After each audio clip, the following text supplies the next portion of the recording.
bonne matinée, merci d'être avec nous. Il est temps de retrouver Mike Perez qui est revenu des Canaries. Ouais, t'as bonne mine, dis donc. Oui, il y avait quand même un peu de soleil, hein, mais va pas croire. Hein, non, mais je crois pas. Il faisait pas forcément meilleur qu'en Suisse. C'est moi, je crois ce que je vois. Moi j'ai vu. Le sujet de Mike Perez. Ok, alors on parle de quoi pour cette rentrée pour toi? On parle de ces zones silence qui ont été introduites également dans les bus lausannois. Ça existait déjà dans des wagons CFF et là maintenant à Lausanne, on teste aussi des zones silence dans les bus des transports publics.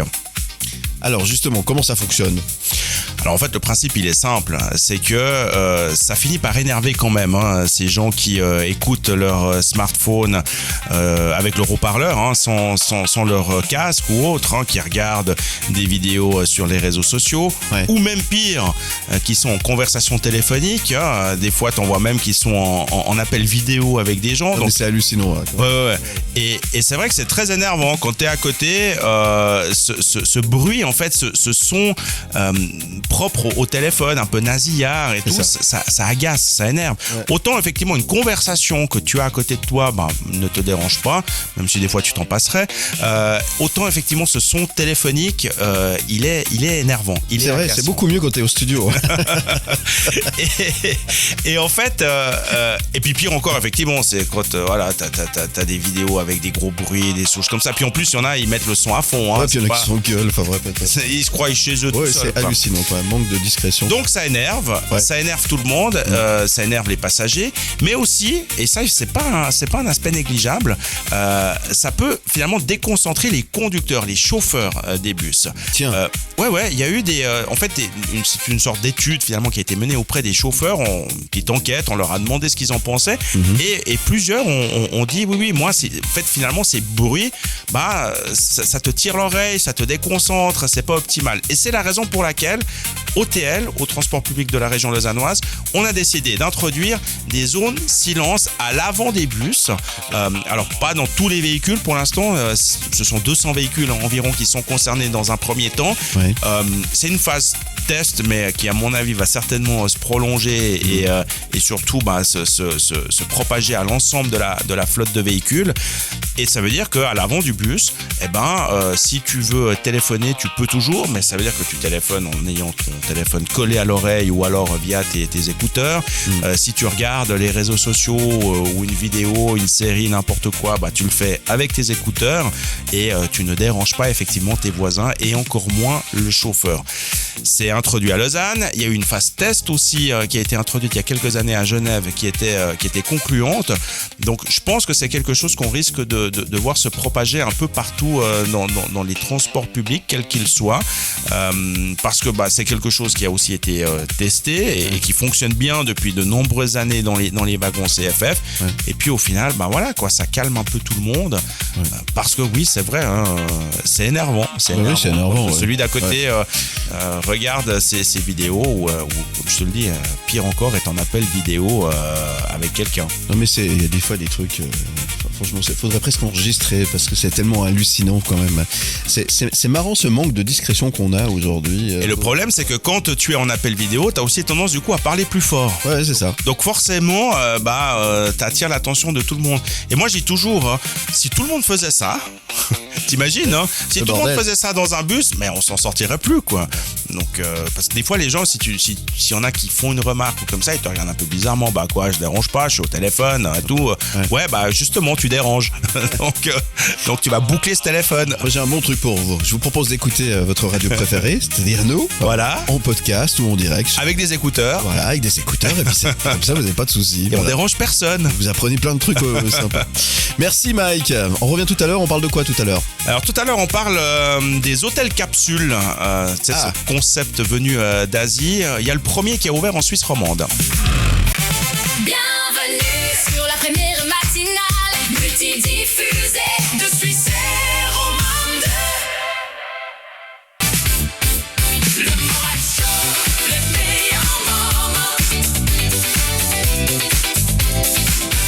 Très bonne matinée, merci d'être avec nous. Et comme promis, on va parler bande dessinée, destination Lausanne, le festival BDfil qui célèbre ses 20 ans avec une édition anniversaire ambitieuse et engagée, portée par la dessinatrice française Myrion Mal, invitée d'honneur, événement qui met à l'honneur une BD contemporaine qui questionne les récits et les représentations, notamment à travers une approche féministe et sociale. Installé au cœur de la plateforme 10, le festival déploie une programmation riche, hommage également à Félix Vallotton, focus sur la scène suisse émergente, présence d'auteurs confirmés comme Zep, sans oublier le Québec, invité d'honneur. Entre exposition, performance et rencontres, cette édition 2026 suit un fil rouge, l'eau comme symbole de vie et de création, un rendez-vous incontournable qui confirme l'ancrage de BDfil dans les grands enjeux culturels contemporains avec l'ambition de rayonner bien au-delà des frontières suisses. Et pour en parler, je reçois sa co-directrice du festival, Léonore Porchet. Bonjour Léonore Porchet. Bonjour Philippe Morax. Merci d'être avec nous, ça me fait très plaisir de vous avoir ce matin avec nous. Vous êtes en plein dans le festival, ça a bien démarré, ça a démarré lundi, c'est jusqu'au 10 mai prochain, ça a bien démarré je crois. Ça a démarré hier avec les journées pédagogiques. Cette année, on a plus de 150 classes qui viennent visiter BDfil. On est très très heureuse d'ouvrir la bande dessinée aux écoliers et écolières romans. Je disais, BDfil fête ses 20 ans. Que révèle cette édition anniversaire sur l'évolution du festival ? C'est sûr qu'une 20e édition, c'est déjà en soi une source de satisfaction qu'on ait pu mener un tel événement dans 2 décennies.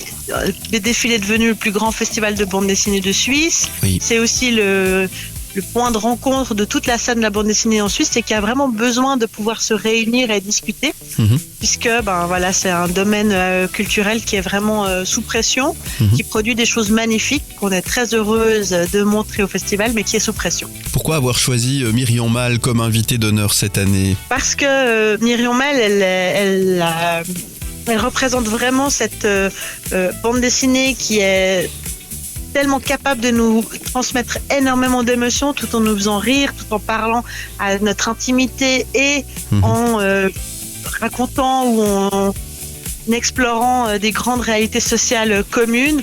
C'est aussi une autrice qui s'engage beaucoup sur les questions d'amitié et d'engagement collectif et de manière générale, le festival, mais en fait, la vie, c'est une grande aventure collective. Le thème de l'eau traverse cette édition. Quel sens lui donner aujourd'hui, finalement ? Il y a la question d'abord de la ressource qui manque ou qui est mise en danger. C'est aussi pour ça qu'on travaille en collaboration avec le service de l'eau de la ville de Lausanne, qui a un très fort engagement sur la solidarité et l'accès à l'eau, notamment en Mauritanie. Oui. Mais c'est aussi une question de rapport au corps et d'intimité. L'eau, c'est pour ça aussi que c'est intéressant de pouvoir en discuter quand on parle de représentation de l'eau en dessin, parce que on va aussi très rapidement parler de la représentation du corps, de la nudité. Et c'est pour ça, par exemple, qu'on travaille qu'on a donné un défi à 20 illustrateurs et illustratrices, qui sont 20 lauréats et lauréates du concours de bande dessinée de BDfil ces 20 dernières éditions, de réinterpréter Le bain au soir d'été de Félix Vallotton. Et là, on parle vraiment de l'eau comme un lieu qui lave, un lieu qui lave les corps et les habits, un lieu de bain, mais aussi d'intimité. Alors ça se passe à plateforme 10. Comment le festival BDfil investit les lieux finalement pour toucher un public large, public qui aime la BD, ceux qui viennent aussi par curiosité ? Alors on a investi en fait tout le quartier de la gare avec nos expositions qui sont dans la Rasut, donc dans l'ancienne poste sur les quais les anciens quais postaux juste à côté du quai numéro 1 de la gare. Là, on a des expositions. Ensuite, à plateforme 10, on a notre librairie dédicace. On a aussi 3 expositions dans les arches de plateforme 10. Et puis, les musées nous accueillent pour nos rencontres. On a beaucoup de chance pour cette collaboration. Et puis, à Sougar, à la maison de quartier Sougar, on a ce premier week-end notre festival dans le festival qui est la micro-édition. C'est jusqu'au 10 mai, c'est immanquable. Si vous aimez l'univers du 9e art, c'est évidemment à Lausanne que ça se passe jusqu'au 10 mai. Toutes les infos sur bdfil.ch. Merci Léonore Porcher. Qu'est-ce qu'on peut vous souhaiter alors aujourd'hui? Un grand succès aux Nocturnes ouverture publique demain. Ouais.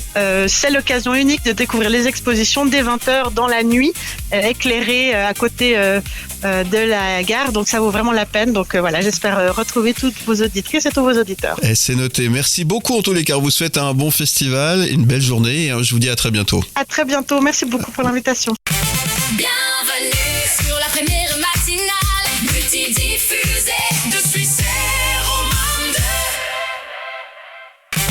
Bienvenue sur la première matinale multidiffusée de Suisse romande. Très bonne matinée, merci d'être avec nous. Mike est avec nous pour nous parler des hôtels capsules. Oui, ces hôtels où en fait c'est juste un petit dortoir dans une capsule, d'où le nom, où tu peux juste te glisser pour y passer la nuit tranquillement. Les sujets de Mike Pérez. C'est juste pour dormir, rien d'autre, et ça peut être effectivement très pratique. Les hôtels capsules, ça arrive en Suisse romande. Oui, c'est un concept venu d'Asie. Il y en avait déjà en Suisse alémanique, à Zurich notamment. Et le premier a ouvert ses portes à Genève. C'est le Green Marmot Capsule Hotel. Ce sont 27 capsules individuelles. Alors ça se présente de la manière suivante. Ça fait 2 mètres de long, donc juste de quoi te glisser dedans, 1 mètre de large, 90 cm de haut. Faut pas être claustro. Ouais, c'est ça. Ça, c'est clair. Pour ouvrir la fenêtre, c'est emmerdant. Faut pas venir avec une trop grosse valise non plus, si t'es de passage. Tu sauras pas où la mettre, ou alors tu dors dessus. Et puis, voilà, il y a juste de quoi simplement passer la nuit. Ça coûte pas très cher, c'est une 50aine de francs la nuit environ. Il y a le strict nécessaire, il y a quand même une ventilation, tu vas pas mourir étouffé dans ta capsule.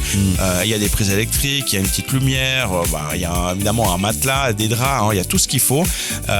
Et puis, tout ce qui est sanitaire, évidemment, du coup, c'est en commun. Si je prends l'exemple de Genève, pour les 27 capsules, il y a au total 5 douches et puis 5 WC à partager évidemment avec tes colocataires. Si à l'époque, il y avait les Formule 1. Alors Voilà. c'est encore plus petit. C'est encore plus petit, c'est encore moins cher encore aussi. moins bien. Voilà, c'est encore moins cher. Mais voilà, c'est vrai que c'est quelque chose qui effectivement marche très très bien en Asie, qui a fait ses preuves gentiment. Et là, voilà, c'est la première fois qu'on voit débarquer ça en Suisse romande. Alors, est-ce que tu as l'impression d'être effectivement enfermé alors, une fois encore, si tu n'es pas claustro, ça va se passer.